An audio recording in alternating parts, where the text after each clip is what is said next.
días a todos, a todas. Me es muy grato estar con ustedes nuevamente para presentar en esta ocasión el informe especial número 2 COVID-19, que en la CEPAL estamos preparando esta serie de informes especiales justamente para, ir revisando la situación que atraviesa el mundo y la región en diferentes temas. En este caso vamos a hablar de cuáles son los efectos del COVID-19 desde la perspectiva económica, comercial y social para nuestra región, y qué es lo que estamos, en cierta manera, mirando hacia el futuro para repensar o para pensar en qué va a consistir la reactivación y la vuelta a una nueva normalidad en realidad, porque no será lo mismo. Entonces, este segundo reporte se enmarca en el observatorio que lanzamos el día 3 de abril y el cual pusimos a la disposición de toda la región, donde revisamos todas las medidas que están tomando los países de la región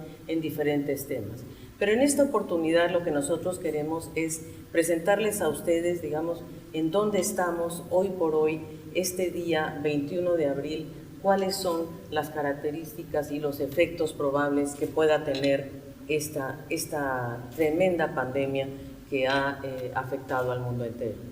Tenemos 8 mensajes centrales que queremos presentarles el día de hoy. El primero es que ya nuestra región mostraba muy bajo crecimiento previo al COVID-19. Ya tenía un espacio fiscal limitado, ¿verdad?, como mostramos aquí, y además es una región que ya venía con varios conflictos crecientes en la región de carácter social. En segundo lugar, el COVID-19 nos impacta a esta región, como lo dijimos también el día 3 de abril, a partir de efectos internos y externos. Hay una paralización de la actividad económica doméstica acompañada de una muy fuerte recesión en la economía mundial, y la verdad es que lo que queremos señalar el día de hoy es que sus efectos generarán la recesión más grande que ha sufrido la región desde 1914 y 1930. De esa magnitud estamos hablando. Y en cuarto lugar, el desplome del comercio internacional, que es muy grave, vamos a ver más adelante, aumentará la magnitud de esta recesión. Quinto lugar, se prevé un fuerte aumento del desempleo, con efectos muy negativos en pobreza y desigualdad. Esto es lo que más, nos preocupa, ¿verdad? Aparte de que el crecimiento, como vamos a ver, realmente tiene una caída muy fuerte, esto va a tener un efecto en la pobreza y la desigualdad y en el desempleo. Los países de la región han anunciado medidas muy importantes que deben ser reforzadas, no alcanza con lo que están haciendo y van a requerir mayor financiamiento, sin lugar a dudas.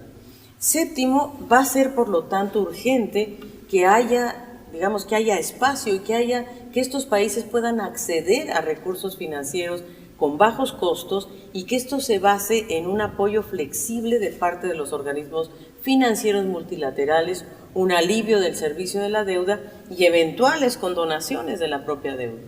Y por último, y creo que esta es la parte más relevante, es cómo debemos repensar el modelo de reinserción de la región y cuáles son las alternativas de reactivación a la luz de los tremendos cambios estructurales que habrá en la globalización y en el mundo COVID-19, después del COVID-19. Entonces, comencemos. En 2020, la contracción del PIB mundial será la mayor observada desde la crisis financiera global, ¿verdad? Nosotros vamos a ver cómo en el crecimiento en los países en el 2020, prácticamente en todos es negativo, excepto en China. Es el único país que no cae, que no tiene un crecimiento negativo, pero tiene una caída enorme de 6,1 a 1,8. Veamos el caso del mundo, una caída de menos 2%, Estados Unidos menos 3,8%, Japón menos 4,2% y la eurozona menos 5,7%. ¿Y por qué hay que grabarnos estas caídas? Porque estos son los socios comerciales más importantes de nuestra región. El Fondo Monetario Internacional dio cifras un poco más negativas. Nosotros queremos basarnos en las cifras que dio Bloomberg y esas son las que estamos utilizando en esta presentación. ¿Qué es lo que es delicado a nivel internacional? El desplome del comercio mundial. La Organización Mundial del Comercio estima que el comercio mundial va a caer entre 13%, ¿verdad? Aquí lo vemos, entre 13 y menos 32%, entre menos 13 y menos 32%. Es una caída gigantesca en términos del comercio internacional. Estamos hablando del comercio de bienes. Entonces, ¿qué es lo que el COVID-19 está evidenciando a nivel internacional? Bueno, está evidenciando la vulnerabilidad, las grandes vulnerabilidades que tiene la interdependencia. ¿Por qué? Porque el modelo de globalización se basó en redes de producción altamente fragmentadas y ese modelo de redes de producción ya mostraba signos de agotamiento desde la crisis financiera. Tanto es así que si nosotros vemos el comercio mundial, miren, el comercio mundial se comportaba entre el 1990 y 2008, en 18 años, creció 6% anual. Pero ya a partir del 2012 al 2018 ya vino un decrecimiento importante en el comercio mundial de 2,7 anual. Y si nosotros analizamos lo que estamos diciendo, cuánto va a caer, menos 13, menos 32%, esa es la expectativa, ustedes se imaginarán que verdaderamente el modelo de globalización, en verdad, hay que revisarlo. Y estas crecientes críticas a la globalización vienen sobre todo de los países avanzados y de las grandes empresas transnacionales. ¿Por qué? Porque está viendo además, esto está agudizando estas tensiones comerciales, la competencia tecnológica, el desacople productivo entre China y Estados Unidos. Esto está profundizando estas tensiones. Y los avances tecnológicos como la impresión 3D pueden reducir además la importancia de los bajos costos laborales. Entonces, todo esto ya estaba en cuestión y con el COVID-19 esto incluso se ha puesto mucho más fuerte en evidencia. ¿Y por qué? El COVID-19 se origina en el centro de las redes internacionales de producción, en realidad en los países desarrollados, y sus efectos se contagian en cascada a través de ellos. Por ejemplo, la paralización de las fábricas chinas, que ha dejado sin insumos al resto del mundo, por ejemplo, obligándolos, por cierto, a parar, a despedir trabajadores, y así se ha magnificado el shock inicial. Miren, esto es muy impactante porque más de un tercio del empleo mundial está en riesgo. Es decir, el porcentaje de empleos en sectores que están en situación de riesgo los empleos, el 37.5, ¿verdad? Un tercio en el mundo está en riesgo, en sectores de situación de riesgo el empleo mundial. En África el 26%, en las Américas 43,2%. Habría que ver lo que está pasando en Estados Unidos hoy, cuál es el número de personas que se están quedando sin empleo en Estados Unidos, en África, en Asia Pacífico.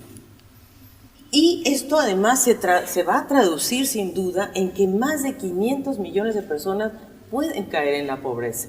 Si nosotros partimos de la base de una línea de pobreza de $3,20 por día, una contracción del PIB per cápita o de consumo, simplemente si hubiera una contracción del 5%, tendríamos 135 millones más de personas que caen en la pobreza. Si este per cápita cae 10%, tendríamos 278 millones. Y si cae 20%, tendríamos 581 millones de personas en línea de pobreza o bajo el $3,20 por día. ¿Qué pasa en América Latina? Y este es en verdad el centro de nuestro reporte. Obviamente queríamos dar este contexto. Antes de la pandemia, como decíamos aquí, ya América Latina llevaba 7 años de bajo crecimiento, ¿verdad? 7 años. Ya desde el 2014, ¿verdad? Ya América Latina mostraba promedios de crecimiento del 0,4%. De hecho, el año pasado la región creció apenas un 0,1%. Y esto sucede justamente, el inicio de la crisis nos va a generar una situación muy delicada. Y miren ustedes que son 7 años de crecimiento, ¿verdad? En donde la región nunca ha logrado recuperar, por ejemplo, sus niveles de inversión, ¿verdad? Los niveles de inversión caen mucho cuando se contrae el crecimiento y no se expanden al mismo ritmo cuando la economía va mejor. Esto es muy diferente de lo que pasa en Asia.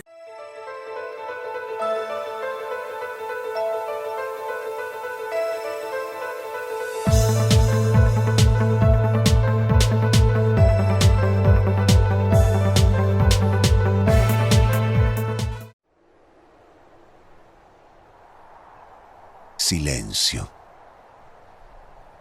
Es extraño tanto silencio. En el país de los bocinazos, las risas, el merengue y el saludo escandaloso. Pero si prestamos atención, hay otros sonidos que con el bullicio de la rutina se pierden.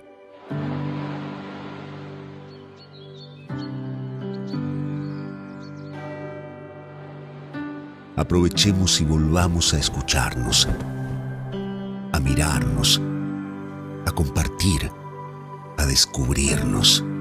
Aunque no nos veamos, todos estamos presentes, preparándonos para salir hacia un futuro mejor. Detrás de cada puerta, junto a las ventanas, haciendo nuestra parte. Si nuestro mundo se hizo pequeño, nuestro esfuerzo y deseo de ayudar se hizo más grande. Juntos vamos a superarlo, sentirnos hermanos. Vamos a sumar todas las manos para agradecer a los que hoy se sacrifican por nosotros. Y la espera será esperanza, la humildad nuestra enseñanza. Y sin máscaras volverán las sonrisas, y sin guantes los abrazos y caricias. Por difícil que parezca esta crisis, la vamos a superar como lo hemos hecho antes. Con Dios marcharemos y como dominicanos triunfaremos.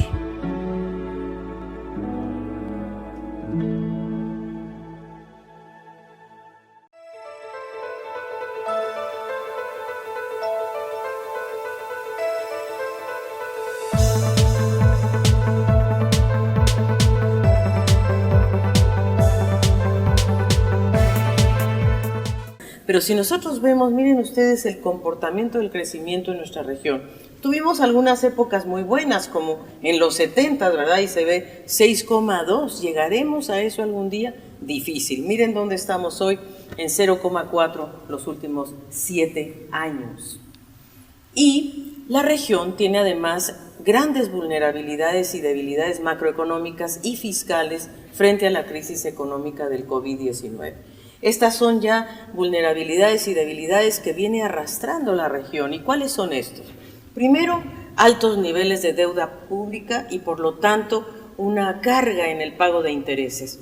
Un espacio de política monetaria comprometido después de la crisis de 2008 y una vulnerabilidad de las empresas del sector público, altos niveles de deuda del sector corporativo no financiero, ¿verdad? Aquí nos referimos al sector privado, y la recaudación fiscal que es insuficiente, con altos niveles de evasión, que ya lo hemos dicho muchas veces, y de elusión fiscal. Entonces eso realmente limita los espacios que la región tiene para reaccionar. Aquí vemos, por ejemplo, cuál es el endeudamiento de la región. A nivel, por supuesto, estamos hablando de la deuda pública bruta de los gobiernos centrales. Y aquí lo que vemos es que América Latina aumentó 15 puntos porcentuales entre 2011 y 2019 hasta llegar a 44.8% del PIB. Ese es el nivel de la deuda pública bruta del gobierno central en términos de PIB. Y el Caribe, miren ustedes el Caribe, que es la línea roja, tiene un 68,5% del PIB en términos de deuda pública bruta. Y vemos sí que el Caribe, digamos, ha podido reducir un poco su deuda pública, pero aún así tiene niveles muy altos, 68,5, que es muy alto. Y en la región 44,8. Ahora, ¿pero eso qué significa en cierto sentido? Primero, que el pago de intereses, que es la línea azul, ¿verdad? Esta línea que está aquí, nos demuestra que nuestra región tiene que pagar los intereses, este es un promedio de 16 países, en términos de PIB está pagando 2,6% del PIB en intereses. Y si nosotros vemos cuánto cuesta el gasto en salud, ¿verdad? ¿Cuál es el gasto en salud en la región? Es de 2,3%. Es decir, se parece un poco, ¿no? En tanto que la inversión, el gasto de capital, se ha venido reduciendo, ¿verdad? Cada vez más, estábamos en 4,2% del PIB, que era una cifra interesante, íbamos en buena tendencia, y sin embargo ahora estamos en 3,2%. ¿Y qué es lo que nos está comiendo a veces nuestro espacio fiscal? pues son justamente el pago de intereses, y por eso no nos deja espacio para gastar en otros rubros muy importantes. Tenemos además, como decía antes, la vulnerabilidad de las empresas del sector público. Esto restringe el espacio fiscal, estamos hablando de empresas públicas, generalmente muy importantes para muchos países, que no están contabilizados necesariamente en la deuda del gobierno central. Y estas empresas públicas son ingresos y rentabilidades que son muy importantes también para los gobiernos, para los estados, y ahora están severamente afectados por la caída de los precios de las materias primas. El 42% de las empresas del sector público no financiero reporta pérdidas netas de transferencias fiscales sistemáticas. Y las transferencias requeridas para cubrir estas pérdidas, ¿verdad?, están en un rango de 1/3 a 1 punto porcentual del PIB. Eso es lo que está costando estas empresas del sector público que tienen este espacio fiscal tan restringido. Y la recapitalización de estas empresas requiere esfuerzos financieros de la misma magnitud, o sea, de 1/3 a 1 punto porcentual del PIB. Y los pasivos de las empresas del sector público no financiero representan cerca del 9% del PIB. Entonces, ahí tenemos una restricción muy importante. Y por otra parte, el espacio monetario de los países pues también se ha reducido, porque las tasas de referencia están a niveles históricamente bajos y esto ha disminuido, les queda algo de espacio a los países, pero no necesariamente ya demasiado, tanto en los países que reflejamos aquí, que son Brasil, Colombia, Guatemala, y Paraguay y Perú, y Chile, Costa Rica, México, Honduras y República Dominicana. Todos los países han hecho esfuerzos muy importantes para reducir las tasas de interés, eso no cabe duda. Sin embargo, estas políticas no han tenido la efectividad que quisiéramos o que se busca, porque a pesar de que estas políticas se han puesto en marcha, no han reducido las tasas de interés activas ni tampoco han reactivado el crédito, ¿verdad? Si nosotros vemos, por ejemplo, países con objetivos de inflación, como lo vimos en el gráfico anterior, vemos que se ha mantenido relativamente estable, digamos, el crédito real al sector privado. Y aquí estamos hablando de que entonces la baja de tasas de interés no se ha traducido necesariamente a la economía real, a los hogares, a las corporaciones. Y además el elevado endeudamiento del sector privado ha limitado la efectividad de la política monetaria. Aquí estamos hablando de el crédito que se le ha dado a los hogares y a las corporaciones no financieras y que generalmente es un crédito en dólares. Por lo tanto, eso también limita el espacio de acción que tienen los gestores de la política monetaria. El otro gran tema de nuestra región es la baja carga tributaria. Aquí tenemos claridad de que nuestra región, América Latina, esta es América Latina, Centroamérica, México y República Dominicana, América del Sur y el Caribe. Pero en América Latina, ¿verdad?, nosotros tenemos que los ingresos, ¿verdad?, no están en 18,1%, ¿verdad?, en donde tenemos ingresos tributarios y, por cierto, otros ingresos. Entonces, esta es una tasa que llegó al 2019.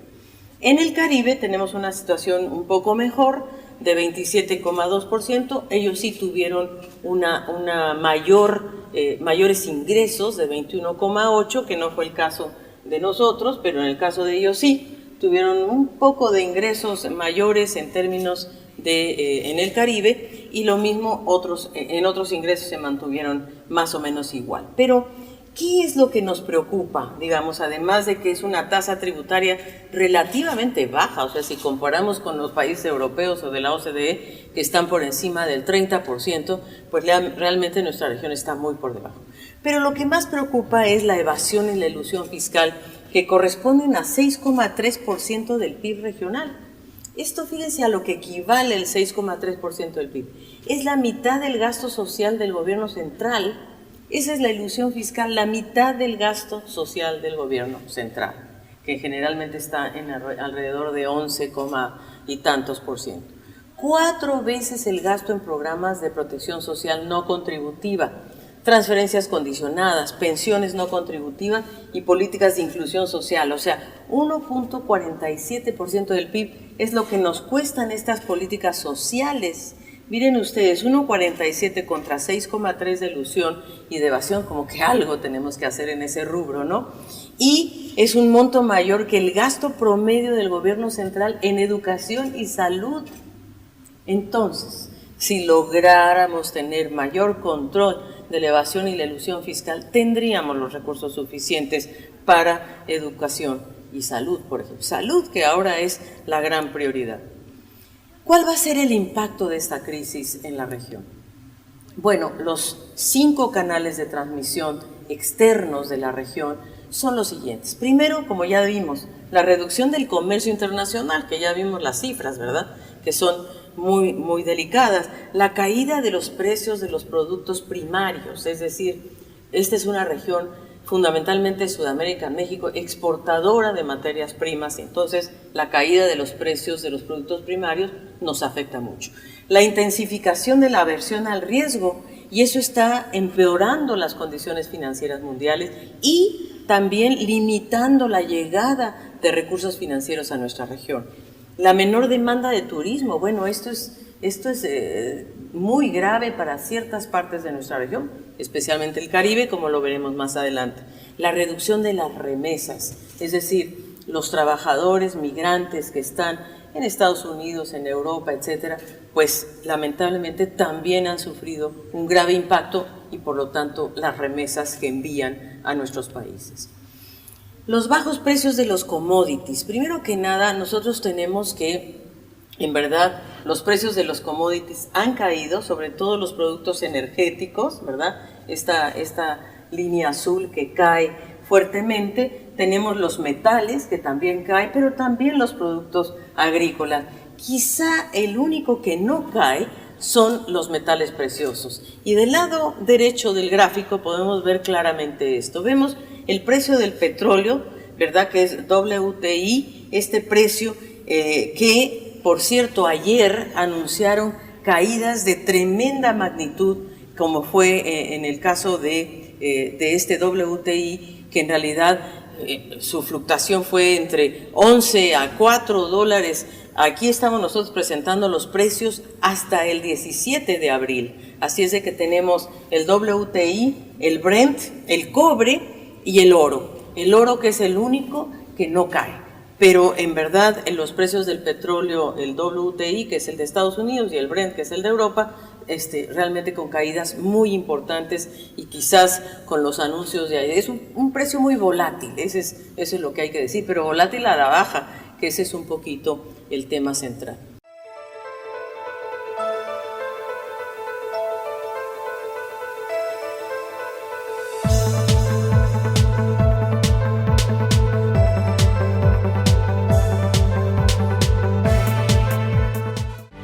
¿Qué nos hace grandes? Somos grandes porque en situaciones difíciles nunca perdemos. Nunca perdemos la fe, nunca perdemos la esperanza, nunca perdemos el optimismo. Somos grandes. A la hora de darnos fuerza y apoyo, para los dominicanos el tamaño no importa. Aquí todos somos gigantes cuando nos toca ser solidarios. Nos hacen grandes nuestras tradiciones. Nos hace grandes nuestra capacidad de amar y sorprender, reír y llorar. De celebrar nuestros triunfos, nuestras luchas y nuestros sueños. Todos como uno en cualquier lugar del mundo donde haya un dominicano. Y saber que cuento con un hermano donde sea que otro se encuentre, aunque nos separen océanos y continentes. Esto que vive en cada dominicano nos motiva, nos empuja, nos inspira y nos sostiene. Por eso vamos a vencer y salir adelante, más fuertes, más agradecidos y mejores. Este es el momento donde los dominicanos vamos a mostrar por qué somos grandes.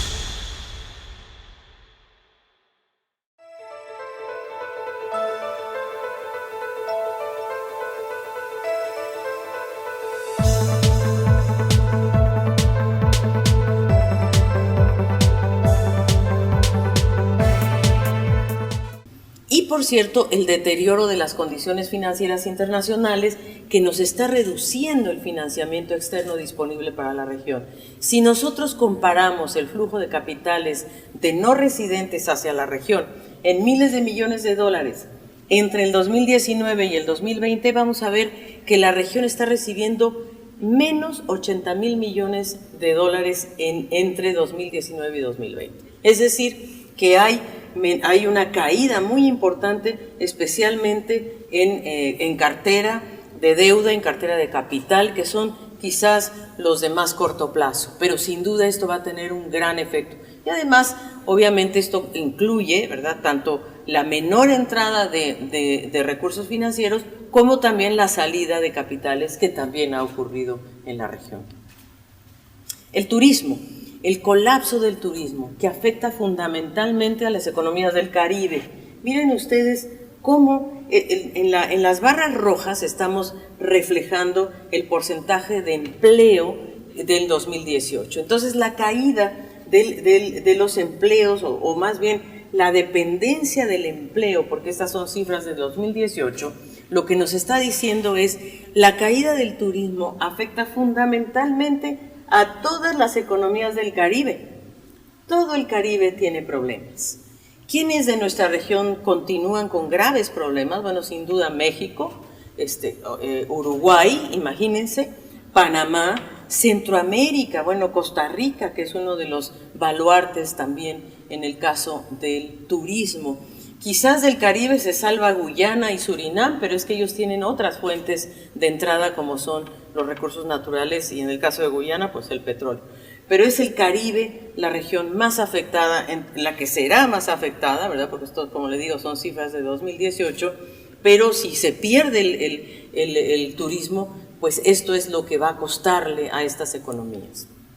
Las remesas, que también se contraen fuertemente y golpean el PIB de las economías más pequeñas y más vulnerables, porque la contracción de Estados Unidos pues va a reducir este flujo de remesas fundamentalmente en las economías más vulnerables. Imagínense Haití, Honduras, Guatemala, El Salvador, economías que su PIB depende fundamentalmente de las remesas. Y ¿cuáles son los sectores más afectados? Pues son la construcción, ¿verdad?, que son los que más emplean migrantes, y agricultura y servicios, sin duda.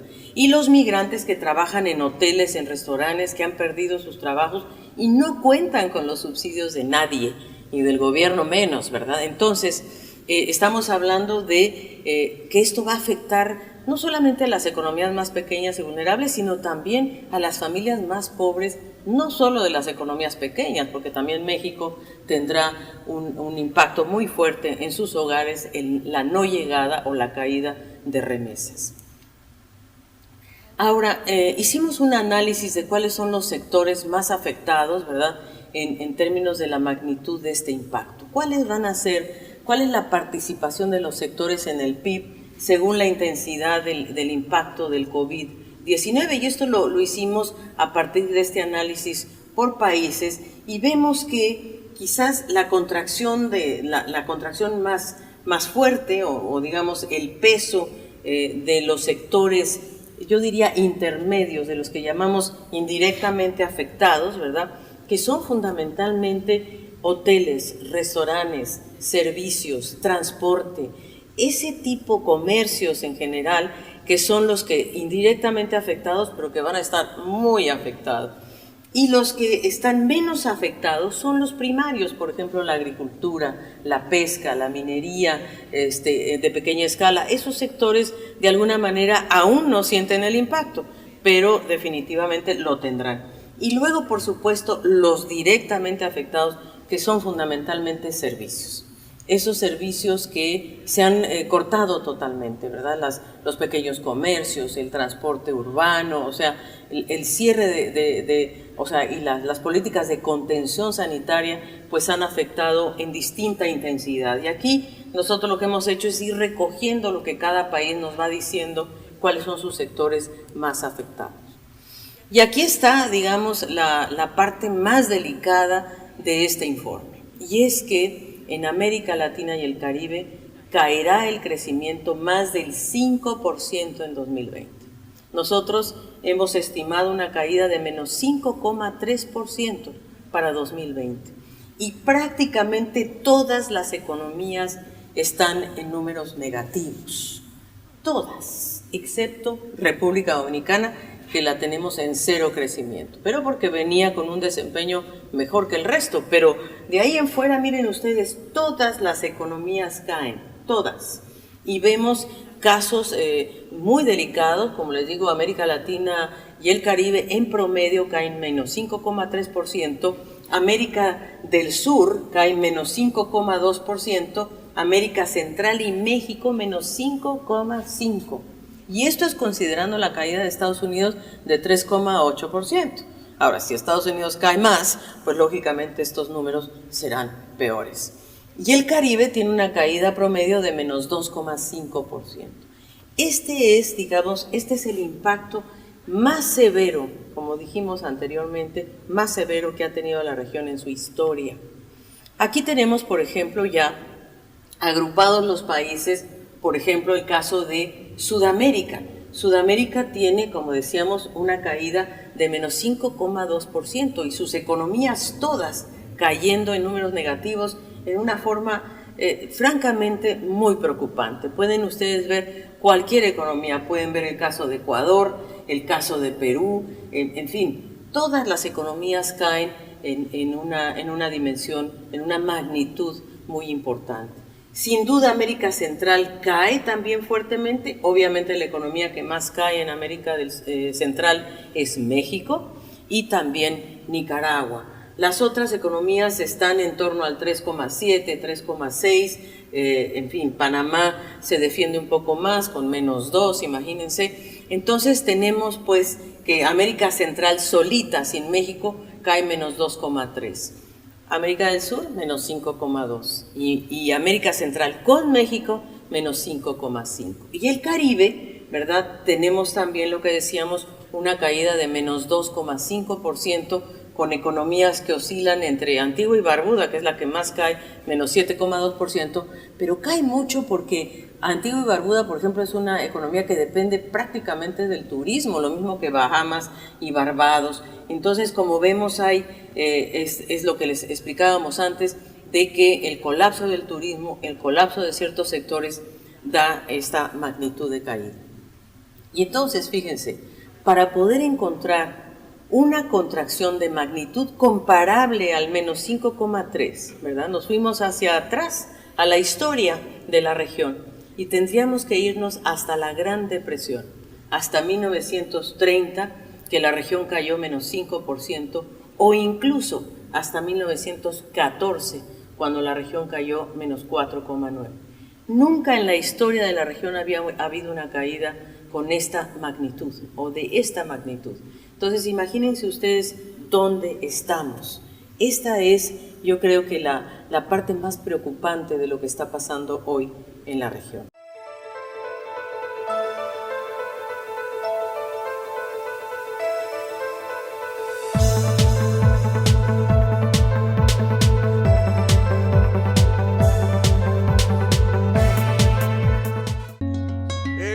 Oportuna la ocasión para hacer un llamado a la familia dominicana, sin cuya participación y compromiso se quedan cortos los resultados escolares.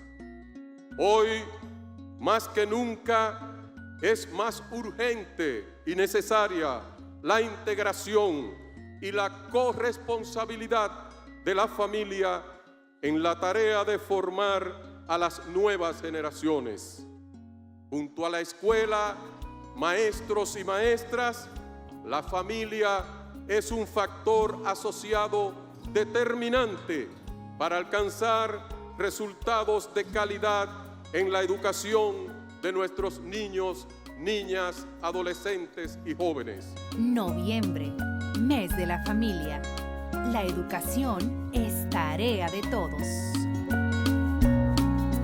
Ministerio de Educación.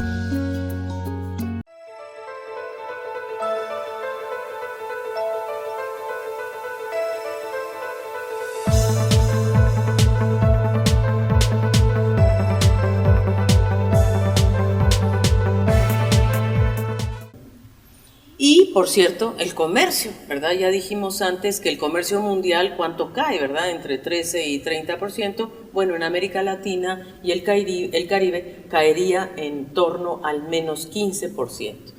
Para ser exactos, menos 14,8%, ¿verdad? Tanto en términos de precio, que es lo que más pesa, y volumen. En América del Sur, menos 17,6%. Esa es la caída estimada del comercio en América del Sur.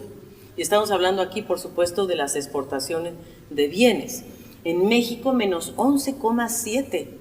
En América Central, menos 10,2%. Y en el Caribe, menos 13,9%. En el Caribe incorporamos el turismo como un rubro de exportación. Pero fíjense usted, 14,8%. Eso es lo que cae el comercio, el valor de las exportaciones en América Latina y el Caribe. El desempleo, que ese es otro tema muy grave para nuestra región. Nosotros hemos estimado que hoy la tasa de desempleo es 8,1%, bueno, pues aumentaría 3,4 puntos porcentuales. Con estos niveles de crecimiento o de caída del crecimiento de menos 5,3%, los cálculos que se reflejan en el desempleo y la tasa de desempleo son de esta magnitud, es decir, de 8,1% a 11,5%, lo que implica un aumento de número de desempleados de 26 millones a 37,7 millones de desempleados. Es decir, tendríamos 11,5 o 11,6 prácticamente millones de desempleados en el 2020. Es decir, prácticamente los 12 millones, ¿verdad? Entonces, esto es lo que para nosotros es muy grave. Aquí vemos el cambio en la tasa de desempleo y el PIB, o sea, el PIB cae duramente y vemos pues, y esto está calculado con la elasticidad actual del del empleo respecto al PIB, que es más o menos 0,6%. No sabemos si esta caída puede ser incluso mayor. Y bueno, claro, cae el desempleo, cae el crecimiento, pues uno de los efectos más importantes va a ser en la pobreza. Y la pobreza, nosotros hemos estimado que la pobreza en la región puede realmente, el aumento del número de pobres en la región podría llegar a 30 millones más de pobres, es decir, de 186 a 214 y de 67 a 83 en pobreza extrema. Es decir, estamos hablando de, como les decía, casi 30 millones más de pobres y casi 15 millones más de pobres extremos, digo, dentro de esta misma cifra. Entonces, la verdad es que esta es la parte que más preocupa de esta crisis. ¿Qué es lo que se está haciendo? ¿Cuáles han sido las opciones de política que la región ha tomado? Bueno, sin duda, medidas inmediatas, eso sí. Todos los países de la región han tomado medidas inmediatas para contener al virus, para proteger la fuerza laboral y los ingresos de los hogares, porque es ahí donde está, digamos, la mayor vulnerabilidad hoy día. Por cierto, claro, medidas de restricción de viajes, ¿verdad? Por eso el turismo se ha venido abajo, prohibiciones de vuelo, educación a distancia, ¿verdad? Más de 1,3 millones de niños están fuera del ámbito físico escolar, y con enormes asimetrías en conectividad, porque una cosa es que estén en teleeducación o teletrabajo, pero no todos tienen el mismo acceso a los sistemas digitales. El distanciamiento social, sin duda, o físico, más bien más que social, y el fortalecimiento de las capacidades del sector salud. Todos los países se han preocupado de tratar de fortalecer la capacidad del sector salud, que como ya dijimos es un sector que no recibe los recursos necesarios, que es fragmentado y que hoy en día en promedio hay 2,5 camas por cada 1,000 habitantes en la región. En términos de protección del empleo, o de, digamos, proteger la parte laboral, ha habido acuerdos laborales, ¿verdad?, parciales o totales, en donde hay medidas para el teletrabajo, reducir horas de trabajo, horarios flexibles, vacaciones adelantadas, en fin. Y por supuesto la protección de la fuerza laboral y los ingresos, un apoyo salarial para compensar las pérdidas de ingreso mediante pagos adelantados, subsidios salariales, seguros de desempleo. Seguro que todos ustedes saben de estas medidas que prácticamente todos los países han tomado, y en algunos casos, ¿verdad?, ha habido reducción o suspensión de pagos de servicios de agua, de gas, de electricidad. Y la otra parte muy relevante es cómo proteger, cómo reducir este impacto social en los más pobres, en los más vulnerables, con transferencias en efectivo, porque esta es una emergencia, ¿verdad? Que en verdad no es que podamos hacer otra cosa, es que los gobiernos tienen que proteger lo más pronto posible justamente a las poblaciones más vulnerables. Y por cierto, a las pequeñas y medianas empresas y a otras más con apoyo financiero y al sector informal. Bueno, también tenemos que los países han tomado medidas monetarias y fiscales pues para evitar el colapso del sistema económico, ¿verdad? Sin duda, en el sector monetario y financiero pues se han abierto líneas de asistencia a las instituciones financieras para evitar situaciones de descalce, falta de liquidez, reducciones en las tasas de encaje legal para que haya mayor intermediación, ¿verdad? Y llegada a los bancos comerciales, la reestructuración de las carteras de crédito, diferimiento en los pagos de deudores, intensificación de las intervenciones en el mercado cambiario para atenuar la volatilidad. Y en el ámbito fiscal, ¿verdad? Muy interesante porque prácticamente todos los países han redireccionado el presupuesto público, ¿verdad?, hacia la prioridad de salud, hacia la prioridad social, hacia la prioridad de apoyar a las pequeñas y medianas empresas, han diferido o retrasado impuestos y han buscado y están en la búsqueda francamente, de financiamiento adicional para canalizar recursos hacia medidas urgentes a corto plazo. En la región, y eso sí lo mostramos en el observatorio que está en línea y a disposición de todos ustedes, los países han anunciado paquetes fiscales que van del 0,6% a más del 10% del PIB. Es decir, hay una variedad de medidas, ¿verdad? Y variedad de espacios fiscales y de capacidades para poder aportar, pero todo eso está desplegado en nuestro observatorio. Y por supuesto que hay esfuerzos adicionales que incluyen garantías estatales a créditos. Uno de los aspectos que más ha preocupado también es cómo preservar la capacidad productiva, porque si no se preserva la capacidad productiva de los trabajadores, de las empresas, la reactivación económica va a ser muy difícil.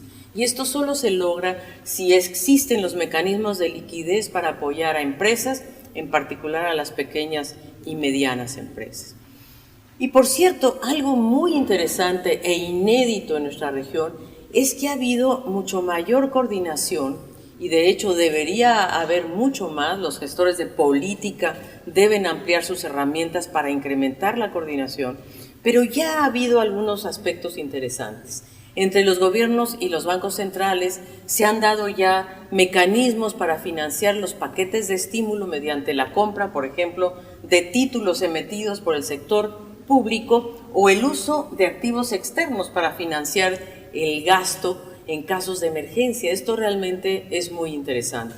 Y desde luego entre los bancos centrales y los entes de supervisión y regulación bancaria, para que estos recursos que se están inyectando, ¿verdad?, sean realmente canalizados a los hogares y a los sectores productivos, con la condición, y por eso se requiere supervisión y seguimiento, de que estos sean canalizados de verdad y que sean para preservar el ingreso y el empleo de los trabajadores.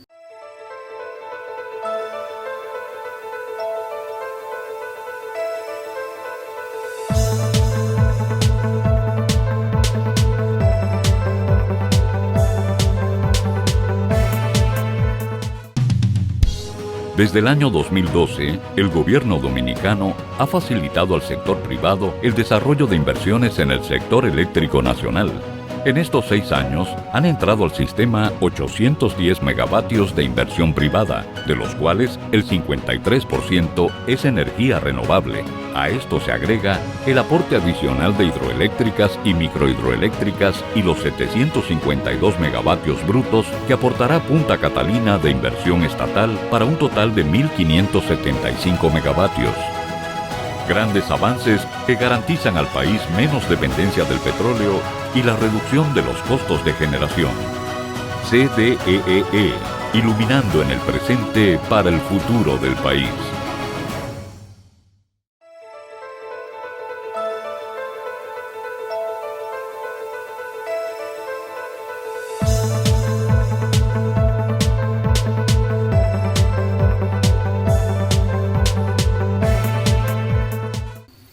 Se requiere además adecuar las herramientas macroprudenciales para atenuar la volatilidad financiera, las depreciaciones excesivas de la moneda y sobre todo evitar movimientos de capitales desestabilizadores. Ese es un tema central para nuestra región. La salida de capitales desestabiliza y eso es lo que hay que evitar.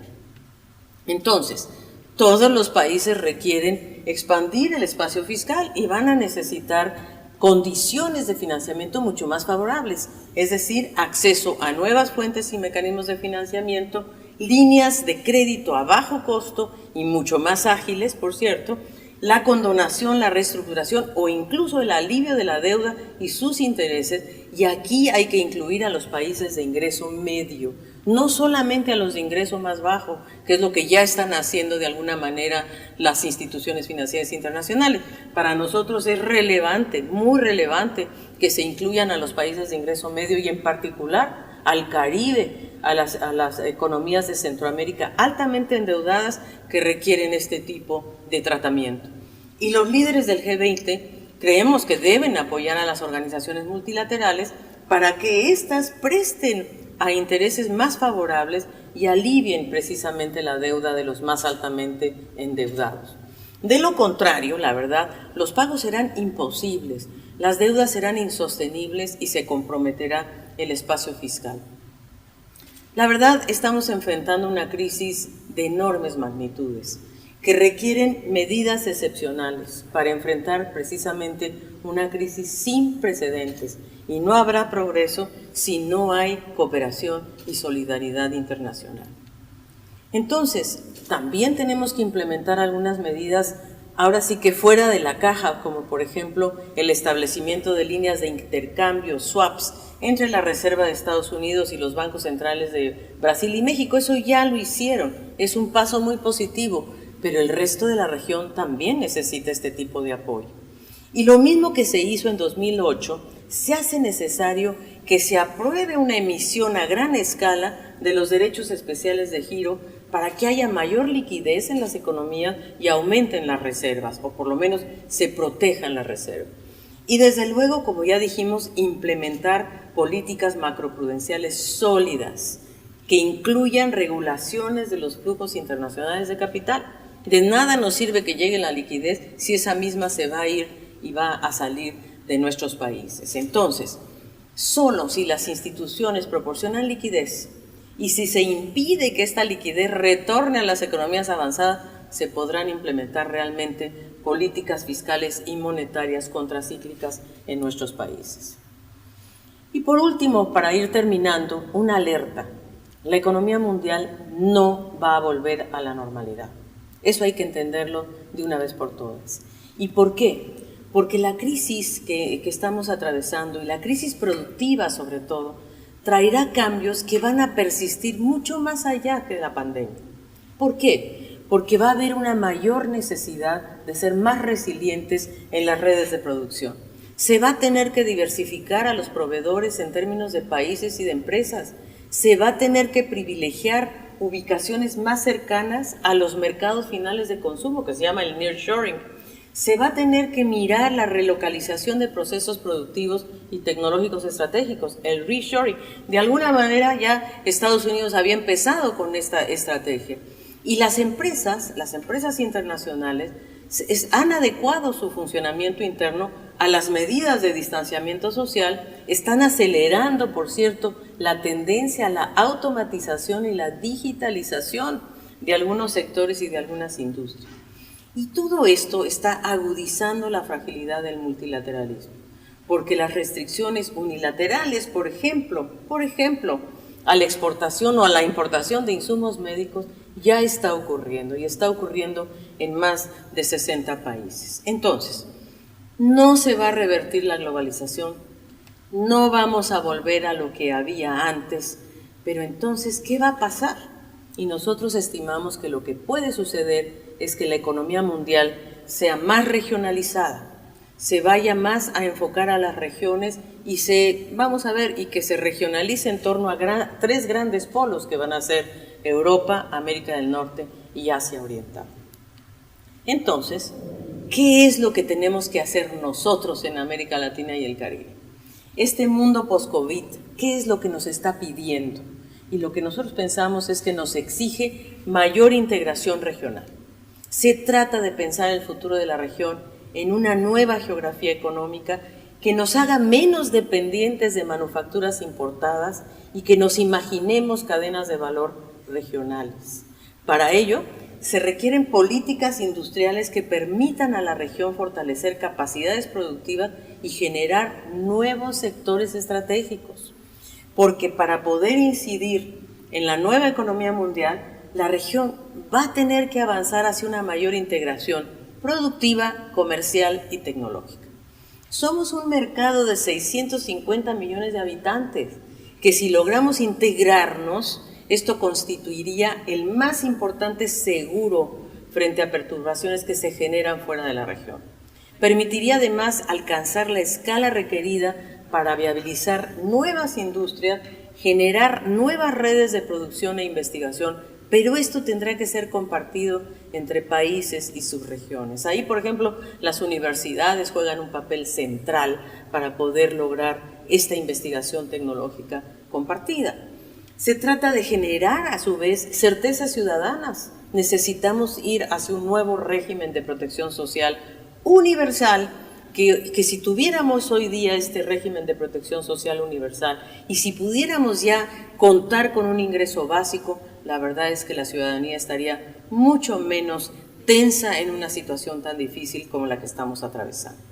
Pero esto requiere gobernanza internacional inclusiva y sostenible y no olvidarnos, eso sí, de la Agenda 2030, que es la gran agenda civilizatoria para poder recorrer un mejor mundo post-COVID-19. Muchas gracias.